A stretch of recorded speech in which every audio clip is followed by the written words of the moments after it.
குட்டி, இன்னைக்கு என்ன டிஃபன்? உங்களுக்கு என்ன வேணும்?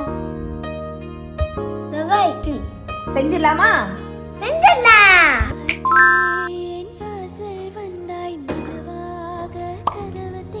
ஆயில் ஊற்றிட்டு கடுகு நல்லா பொரிஞ்சதும் கடலைப்பருப்பு உளுந்தம்பருப்பு போட்டுட்டு நல்லா வறுத்து விட்டுக்கோங்க. இன்னொன்று சீரகம், இஞ்சி, கருவேப்பிலை, அப்புறம் ஒரு கேரட் போட்டுக்கோங்க. நல்லா ஹெல்த்தியாக இருக்கும்.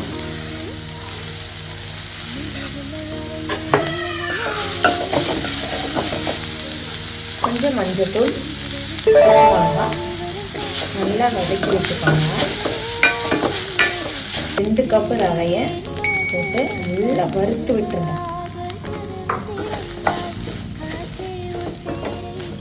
5 மினிட்ஸ் நல்லா வறுத்துக்கோங்க.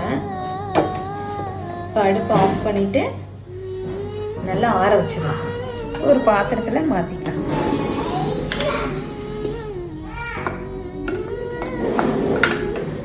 பாருங்கள், இந்த அளவுக்கு நல்லா உதிரி உதிரியாக வரணும். 1 கப்பு ரவைக்கு 2 கப்பு தயிர் ஊற்றிக்கோங்க. 1 கப் தண்ணி,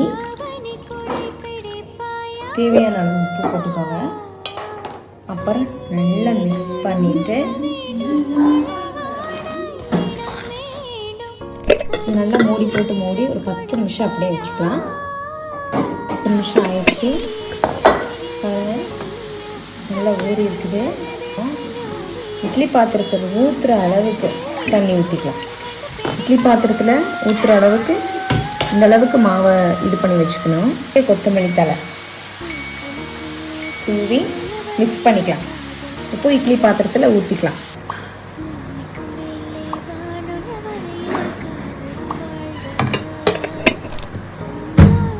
10 நிமிஷம் வேகட்டும்.